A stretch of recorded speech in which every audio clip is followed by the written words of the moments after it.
26 जानेवारीच्या दिवशी राजपथावरून होणारं जे ध्वजसंचलन आहे आपण ते वर्षानुवर्ष पाहत आलेलो आहोत. याची सुरुवात पहाटे अमर जवान ज्योतीपाशी पंतप्रधान तिथे श्रद्धांजली अर्पण करतात आणि त्याच्यानंतर सुरू होते. श्रद्धांजली कोणाला अर्पण करतात? भारतीय सैनिक असा शब्द मी वापरतोय. भारतीय युद्धासाठी ज्यांनी प्रत्यक्ष ते लढले आणि जे शहीद झाले अशा सगळ्या आपल्या भारतीय सैनिक शहीदांचं प्रतीक म्हणून त्या ठिकाणी एक ज्योत पेटवलेली आहे आणि त्याला आपण आदरांजली वाहतो. ज्या ठिकाणी ही ज्योत आहे त्या ठिकाणी ते जे इंडिया गेट आहे त्यावर जी कोरलेली नावं आहेत ती भारतीय सैनिकांची नाहीत. इंग्रजांनी उभारलेलं हे त्यांच्या म्हणजे दुसऱ्या महायुद्धाच्या मध्ये जे सैनिक बळी पडले त्या सैनिक म्हणजे शहीद झाले त्या इंग्रज सैनिकांची नावं त्याच्यावरती कोरलेली आहेत, भारतीय सैनिकांचे नाही. आता ह्याच्यावर जो वाद करत असताना जाणीवपूर्वक ह्या डाव्या पुरोगामी लिब्रांडोनी आम्ही जेव्हा आवर्जून त्याच्यावरती अशा पद्धतीची टीका करतो कारण की ते मुद्दामून भ्रम तयार करतात. त्यांनी शब्द काय वापरला? अमर जवान ज्योत बुझा दी गई. प्रत्यक्षामध्ये घडलं काय होतं की 1971ला ही अमर जवान ज्योत भारत स्वतंत्र झाल्याच्या नंतर स्थापन केल्या गेलेली नाही. 1971ला बांगलादेशचं युद्ध झाल्याच्या नंतर आपल्या सैनिकांच्यासाठी म्हणून अशी ज्योत असावी अशी संकल्पना समोर आली आणि त्याच वेळेस मी परत तो शब्द वापरतो त्याच वेळेस 71लाच असं ठरलं होतं की ही जागा तात्पुरती आहे. आपण एक राष्ट्रीय युद्ध स्मारक नॅशनल वॉर मेमोरियम तयार करूयात आणि त्या ठिकाणी ही ज्योत प्रस्थापित करूयात. म्हणजे ही गोष्ट आधीच ठरलेली होती. आज जे टीका करतायत ना हे सगळं पूर्ण भाग लपवतात. मी तुम्हाला दुसरं पण एक समांतर उदाहरण सांगतो म्हणजे हे एक नॅरेशन कसं चालू असतं. ती ज्योत आणि आता नंतर 2019 मध्ये जे प्रत्यक्ष वॉर मेमोरियम म्हणजे स्मारक तयार झाले, युद्ध स्मारक तयार झालं त्या ठिकाणीची एक ज्योत 19ला पेटवलेली आहे. ही ज्योत त्या ज्योतीमध्ये विलीन केल्या गेली, मर्जर. आकाश बॅनर्जी सारखे हे जे लिब्रांडो आहेत ना ज्यांनी त्याच्यावरती एक व्हिडिओ करून काय शब्द वापरला? आजकल तो मर्जर ही चल रहा है. विरोधी पक्ष उसमें कई नेताएं भाजपा में मर्जर हो रहे हैं. पुरानी संसद नए विस्टा में उसका मर्जर हो रहा है और अभी अमर जवान ज्योति भी मर्जर हो रही है. आता बघा हे कसं ठरून अजेंडा चालवतात. एक तर सध्याचं ज्या ठिकाणी अमर जवान ज्योत होती ती जी जागा आहे ती तात्पुरती आहे हे इंदिरा गांधीच्या काळातच ठरलेलं होतं. कायमस्वरूपी ह्याची जागा त्याच ठिकाणी अक्षरशः थोड्या अंतरावरतीच जे आता स्मारक केलं गेलेलं आहे आणि नंतर म्हणजे राष्ट्रीय पातळीवरती जेव्हा पंतप्रधान अभिवादन करतायत किंवा बाहेरच्या देशातले राजदूत आलेले त्यांना अभिवादन करायचे अशी सगळी जागा 2019च्या पूर्वीपर्यंत अमर जवान ज्योत ही होती. ती बदलून अधिकृतरित्या 2019, 20, 21 3 वर्ष आणि आता हे 4थं वर्ष अमर जवान ज्योत जी नवीन ठिकाणी म्हणजे राष्ट्रीय स्मारकाच्या ठिकाणी प्रज्वलित केल्या गेलेली आहे त्या ठिकाणी आता सगळे हे कार्यक्रम होतो. आता जी जुनी अमर जवान ज्योत होती त्या ठिकाणी सरकारी पातळीवरचा अधिकृत कार्यक्रम 2019 पासून होत नाही. ते स्मारक इंग्रजांच्या सैन्यातल्या सैनिकांसाठीचं आहे. आपण त्या स्मारकाला धक्का लावलेला नाही. हे ज्या पद्धतीने आरडाओरडा करतात ना काही केलेलं नाहीये. ते जे स्मारक आहे तसंच आहे पण ती जी अमर जवान ज्योत आहे ती त्या ठिकाणाहून काढून नवीन झालेल्या ज्योतीमध्ये ती विलीन केल्या गेली. अखंडत्व हे चालू आहे. पण प्रचार काय करायचा की हे कसं बुझा दिया, अमर जवान ज्योत को बुझा दिया. म्हणजे हे जे सगळे पत्रकार आहेत ना रवीश कुमार, बरखा दत्त हे सगळे तुम्ही बघा यांची भाषा बघा किंवा ध्रुव राठे सारखे व्लॉगर हे आवर्जून ठरवून अशा काही प्रश्नावरती आकांडव तांडव करतात त्या काळामध्ये.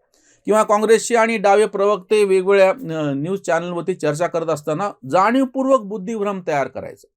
सेंट्रल विस्टा या प्रकरणामध्ये आम्ही तर त्याच्यावर स्वतंत्र व्हिडिओ केलेत यापूर्वी सुद्धा. वारंवार हे सिद्ध झाले. 1-2 नाही 4-4 याचिका सर्वोच्च न्यायालयात त्याच्यावर दाखल झाल्या. त्याच्यासाठी त्यांना फटकार तर बसली, दंड बसला, या याचिका फेटाळल्या गेल्या. जुनी जी इमारत आहे ती कुठल्याही पद्धतीनं नष्ट न करता तिचं म्हणजे पाडलेली नाही. जुनं संसद भवन तशाला तसंच आहे. नवीन जेव्हा यांची संख्या वाढली खासदारांची म्हणजे 2026च्या नंतर ते अपेक्षित आहे म्हणजे सगळ्या मतदारसंघाची पुनर्रचना करत असताना त्या सगळ्यांना बसायला तिथं जागा नाही. जुन्या इमारतीचे काय आणि कशा पद्धतीने त्याच्यामध्ये त्रुटी आता तयार झालेल्या आहेत, ती कमकुवत झालेली आहे. काही ठिकाणी त्याच्यात कसं गळत असंख्य त्याच्यामधल्या अडचणी आहेत स्थापत्यशास्त्राच्या दृष्टीनं. म्हणून आता एक नवीन अतिशय चांगली इमारत सेंट्रल विस्टाची जी केली हे जे शब्द काय वापरणार? पुराना संसद भवन नए विस्टा में मर्जर हो गया.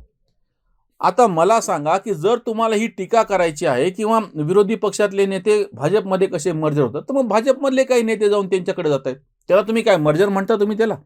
ते त्यांचा प्रश्न आहे. म्हणजे ठरवून ठरवून काही एक अजेंडा सेट करणे आपण म्हणतो ना त्याला, आणि बुद्धिभ्रम तयार करायचा. बरं, दुसरा ह्याच्यातला मुद्दा आहे की ह्यांना वारंवार म्हणजे हे इथं तर वाटेल तसं बोलतातच आणि पुन्हा काय म्हणतात, असहिष्णुता, बोलणे नाही दिया जाता. अरे तुम्ही वाटेल त्या शिव्या द्यायला लागलात, वाटेल तसं बोलायला लागलात, त्याच्याला काहीतरी धरबंध नाही तुमच्या बोलण्याला, आणि तुम्ही आरोप काय करता की बोलणे नाही दिया जाता. बरं, दुसरा एक मार्ग तुम्हाला उपलब्ध होता, तो म्हणजे प्रत्यक्ष न्यायालयीन प्रक्रियेचा. सेंट्रल विस्टाचं जे उदाहरण मी आधी सांगितलं, आम्ही त्यावर व्हिडिओ पण केलेला आहे, ते अतिशय जळजळीत असं उदाहरण आहे की 1, 2, 3, 4 याचिका तुम्ही दाखल करता एका वर्षात, काही वेगवेगळे कारण सांगून. आणि एवढं सगळं झाल्याच्या नंतर ते जेव्हा पूर्णपणे फेटाळलं जातं, तरीही तुम्ही त्याचा उल्लेख काय करता, पुराना संसद भवन नए विस्टा में मर्जर किया जा रहा है. म्हणजे एखादी गोष्ट प्रत्यक्ष न्यायालयामध्ये, जसं चौकीदार चोर ह्याचं उदाहरण झालेलं होतं, पण तरी तुम्हाला किंवा गृहमंत्री अमित शहांच्या बाबतीमध्ये उच्च न्यायालय, सर्वोच्च न्यायालयाने त्यांच्या सगळ्या प्रकरणात निकाल दिल्याच्यानंतर पण म्हणणार की जो गुजरात छोड़ के भाग गए ऐसे तडीपार लोग अब गृहमंत्री है. म्हणजे हे जे ठरून ठरून चालू आहे ना, व्यक्तीच्या पातळीवरती काय दोष आहे तो स्वतंत्र मुद्दा आहे.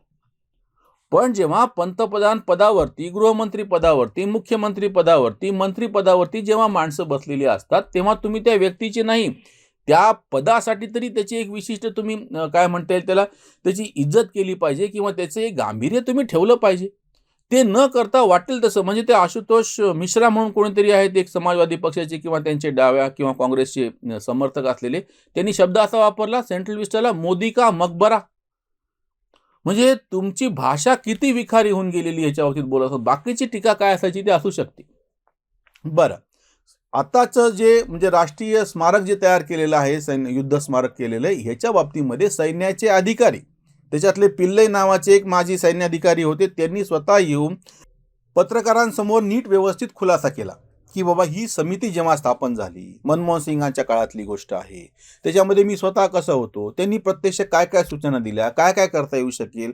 म्हणजे असं झालेलं नाहीये की आता एक हे 2014ला सरकार आलं आणि त्यांनी ठरवलं.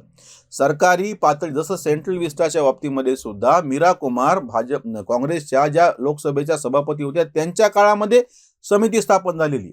जीएसटीच्या बाबतीमध्ये सुद्धा हा निर्णय मनमोहन सिंगांच्या काळात झालेला आहे. कृषी कायद्यांच्या बाबतीमध्ये वेगवेगळ्या समित्यांचे जे अहवाल सचिव पातळीवरचे उपलब्ध आहेत किंवा स्वामीनाथन आयोगाचे उपलब्ध आहेत, हे सगळे काँग्रेसच्या काळातले आहेत. म्हणजे हे सगळं टाळून तुम्हाला ही सरकार नावाची गोष्ट ही अखंड चालणारी प्रक्रिया आहे.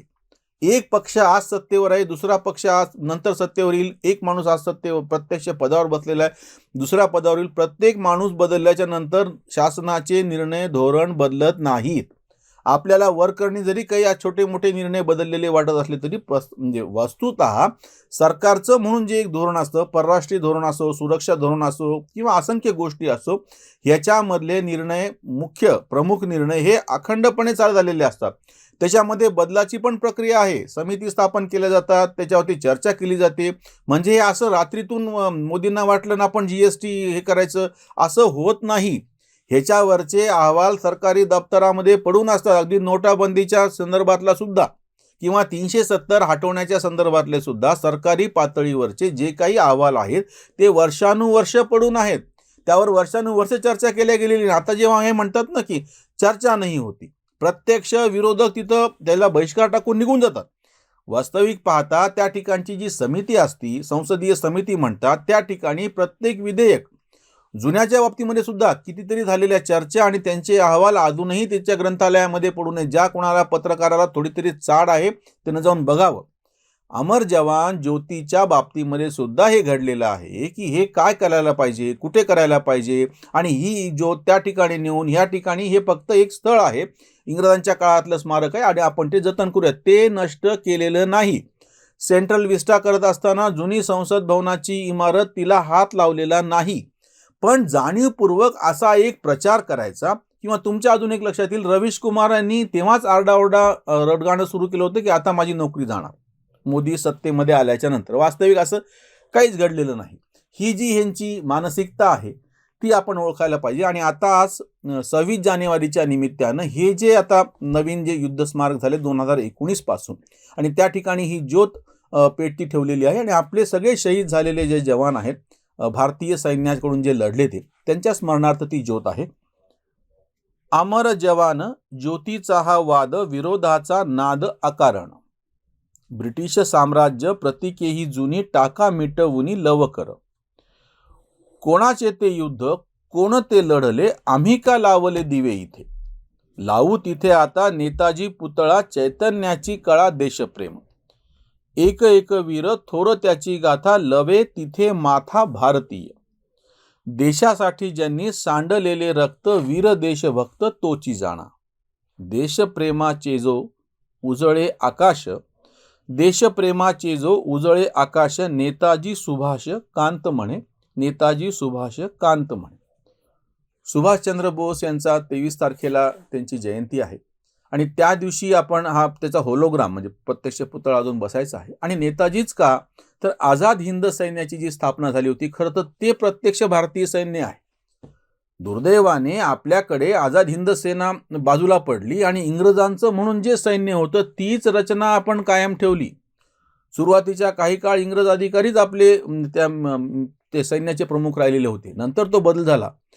म्हणजे आताची जी सैन्य आहे, जे सगळं सैन्य होतं, दुर्दैवाने आपण तीच व्यवस्था कायम ठेवली होती, म्हणून इंग्रजांच्या काळातल्या काही चालीरीती तशाला तशा कायम राहिल्या. सुदैवाने उशिरा का होईना या सरकारला जाग आली आणि त्यांनी आझाद हिंद सेना, जी प्रत्यक्ष खऱ्या अर्थाने 100% देशी भारतीय सेना होती, तिचं प्रतीक म्हणून नेताजी सुभाषचंद्र बोस, त्याचे प्रमुख असलेले त्यांचा पुतळा आपण लावतो आहोत त्या ठिकाणी. ही अतिशय सन्मानाची गोष्ट आहे. विरोधकांनी अकारण विरोध करून याचं राजकारण करू नये. सर्वसामान्य लोकांच्या सैन्याच्या बाबतीतल्या, सैनिकांच्या बाबतीतल्या भावना अगदी आधीपासून तशाच राहिलेल्या आहेत. कुठलीही शंका सर्वसामान्य माणसाला आपल्या सैन्याबद्दल त्याने आलेली नाही आणि सैन्याची पण वागणूक तशीच राहिलेली आहे. इथेच थांबूयात. धन्यवाद.